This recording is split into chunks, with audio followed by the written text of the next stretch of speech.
পৃথিবীর একমাত্র সেলুন যেখানে পা দিয়ে ফেসিয়াল করা হয়। আপনারা অন স্ক্রিনের মধ্যে দেখতে পাচ্ছেন মিরাজ আফ্রিদি খ্যাত একজন কন্টেন্ট ক্রিয়েটর তারই সেলুনে আসা একজন কাস্টমারকে পা দিয়ে ট্রিটমেন্ট দিচ্ছে, যেখানে মিরাজ আফ্রিদি বলেছিল তার জীবনে এই প্রথম কাউকে এইভাবে ফেসিয়াল করে দিচ্ছে। সত্যি কথা বলতে কি আজকে ফার্স্ট আমি কারো ফেসিয়াল করতেছিলাম। হ্যাঁ, যেহেতু এইটা জীবনের প্রথম, তবে এইটাই কিন্তু শেষ নয়। আমি চাই এটাই যেন আপনার জীবনের শেষ হয়। আপনি যেন আর কখনো ভাই এরকম কাউকে পা দিয়ে ফেসিয়াল না করেন। আপনার পাটা দিয়ে শুধু তার ফেসের মধ্যেই নয়, তার কপালের মধ্যে বারবার ছোঁয়ানো হচ্ছিল। মাথার মধ্যে পা লাগানো এবং কপাল শরীরের মধ্যে পা লাগানো, এটা কতটুকু অন্যায় বা অপরাধ সেটা একটু হুজুরের মুখ থেকে শুনে দেখেন। কারো শরীরে পা লাগলে হাত দিয়ে সালাম করা কিংবা চুমু খাওয়ার বিধান কি? আমাদের সমাজে এই কালচারটা ব্যাপকভাবে প্রচলিত আছে। ধরেন আপনি বসে আছেন, আমি যাচ্ছি আপনাকে ডিঙ্গি, তো যাওয়ার সময় আপনার গায়ের সাথে আমার পাটা লেগে গেল, তখন আমরা কি করি? হাত দিয়ে টাচ করে বলি সরি, বা অনেক সময় হাত দিয়ে অনেকে মুখে চুমু খায়। এই কাজটা জায়েজ আছে কিনা? এটার উত্তর হলো,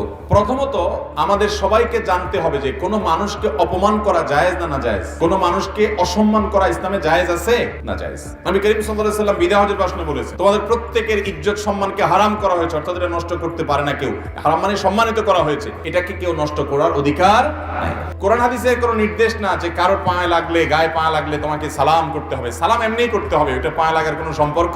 আর এটাকে সালাম বলাও বলে, এটা সালাম না, এটা হলো শুধুমাত্র সরি বলা, যে ভাই আমার ভুল হয়েছে, আমি সেই ভুলটাকে কি করলাম? কারেকশন করলাম। কিন্তু তাই বলে ওখানে হাত দিয়ে শুয়ে বুকে শোয়া, মাথা শোয়া, এরকম কোনো শোয়াশুয়ির দরকার নাই, নির্দেশ ইসলাম দেয় না। জাস্ট আমরা তাকে ধরে যদি হাতটা দিয়ে পাল্টা বলি ভাই সরি, তাহলে সে বুঝবে যে লোকটা ভুলে লাগিয়েছে। আসলে যেখানে হুজুর সুন্দর করে বিষয়টাকে বুঝিয়ে দিয়েছে, সেখানে আর আমি নতুন করে কোনো কিছু অ্যাড করতে চাই না। তবে এইটা হচ্ছে মিরাজ আফ্রিদির কাছে আমার একটা অনুরোধ, ভাই আমি তোমাকে নিয়ে কোনো ধরনের বাজে মন্তব্য করতে চাই না, কারণ তোমার সাথে আমার একটা ভালো সম্পর্ক, একসাথে আমরা খেয়েছি, একসাথে আড্ডাও দিয়েছি। এই জন্য আমি তোমাকে জাস্ট এই পরামর্শটা দিব, শুধুমাত্র ওই যে একটু সমালোচনার মুখে পড়ার জন্য এই ধরনের কাজ না করলেও পারতা। যেহেতু তোমার হাত নাই ভাই, তুমি তার হাত দিয়ে ট্রিটমেন্টটা করতে পারবে না বা ফেসিয়াল করতে পারবে না। তোমার ইচ্ছা জাগছে, এই জন্য পা দিয়ে একটু করছো এবং ভিডিও ধারণ করে সোশ্যাল মিডিয়ার মধ্যে আপলোড করছো, যাতে করে মানুষ বুঝতে পারে যে হ্যাঁ ওইখানে গেলে অন্ততপক্ষে তোমার কাছ থেকে একটা ফেসিয়াল নিতে পারবে। এখন আমাদের বাংলাদেশের কালচারে কি আছে, মানুষের চেহারার মধ্যে পা দিতে পারবে না। আবার অনেকেই বলে না, ছোটবেলা থেকে শুনে আসছি মাথার উপরে নাকি কোরআন আছে, মানে মাথার মধ্যে হচ্ছে তোমার মস্তিষ্ক, যারা হচ্ছে কোরআনের হাফেজ, ওই জিনিসটা কই থাকে, কোরআনের মেধাটা কই থাকে? মাথার মধ্যেই থাকে। তোমার জীবনে যা কিছু অর্জন করছো, যা কিছু শিখেছো, সবকিছু কিন্তু তোমার মাথার মধ্যে থাকে। সেই মস্তিষ্কটা এই জন্য আল্লাহ তাআলা সবার উপরে দিছে, না হলে ওটা পায়ের মধ্যে দিচ্ছে। তো যাদের মনে করেন পশ্চাৎ দেশের মধ্যে মস্তিষ্ক থাকে আর পায়ের মধ্যে থাকে, তারা মাঝে মাঝে ভুলভাল করে ফেলে। এখন তুমি সেই রকম হইতে চাও না, তোমার মস্তিষ্ক আমি মনে করি তোমার মাথার মধ্যেই আছে, এই জন্য তুমি ভালো কাজ করবা ইনশাআল্লাহ সামনে থেকে।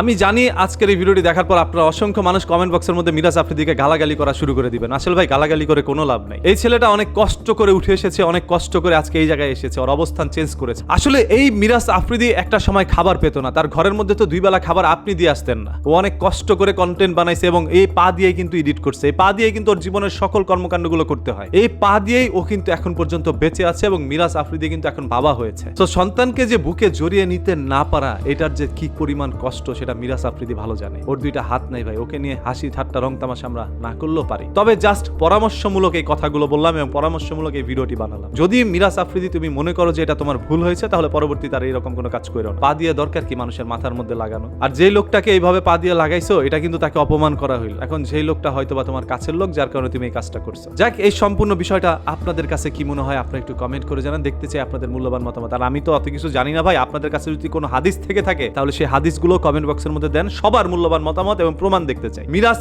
আফ্রিদির মতো করে যদি কেউ এই ধরনের কোনো ভিডিও বানাতে চান, তারা একটু সতর্ক থাকেন, এই ধরনের কোনো ধরনের কাজ করার কোনো দরকার নেই। মিরাজ আফ্রিদির ভিউ তো এমনিতে কম নাই, কি দরকার এই সকল জিনিসগুলো করার? তোমাকে মানুষ একটা সময় অনেক ভালোবাসতো, তবে কিছু সংখ্যক কাজের কারণে তুমি মানুষের মন থেকে উঠে গিয়েছো ভাই। আমি চাই তুমি আবারও মানুষের মনের মধ্যে জায়গা করে নাও। ভালো থাকো, ভালো রাখো।